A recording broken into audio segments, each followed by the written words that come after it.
अच्छा श्रोता भैया, आप सबके हमारा नमस्ते प्रणाम बा। और ये आज Arjun Singh Thakurai music UP channel पर हम देशभक्ति गीत वीरों की कुर्बानी लेके आयल हैं। तो सुनी। आजादी खातिर जवन वीर कुर्बानी दे गईल,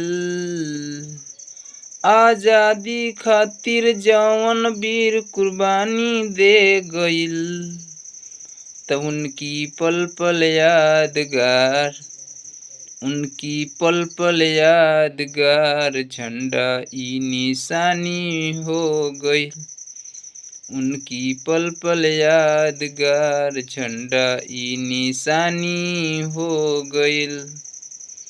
भले उ गरीब चाहे रहे उ अमीर हो, एक ही उद्देश्य खातिर लिखल तकदीर हो। भले उ गरीब चाहे रहे उ अमीर हो, एक ही उद्देश्य खातिर लिखल तकदीर हो। आन के शान बचा के वीर कुर्बानी दे गईल, आन के शान बचा के वीर कुर्बानी दे गईल, तो उनकी पल पल यादगार झंडा ई निशानी हो गईल, उनकी पल पल यादगार झंडा ई निशानी हो गईल।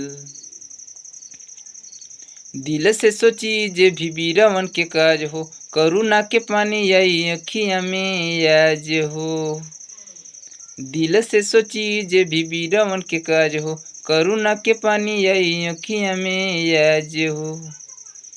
बा इतिहास गवाह जितना वीर कुर्बानी दे गईल, बा इतिहास गवाह जितना वीर कुर्बानी दे गईल, तो उनकी पल पल यादगार झंडा ई निशानी हो गईल, तो उनकी पल पल यादगार झंडा ई निशानी हो गईल।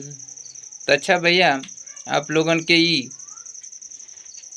हमार देशभक्ति गीत पसंद आयल हुई तो अपने भाई अर्जुन ठकुराई के सपोर्ट खातिर लाइक, कमेंट, शेयर और इस चैनल के जरूर सब्सक्राइब करें।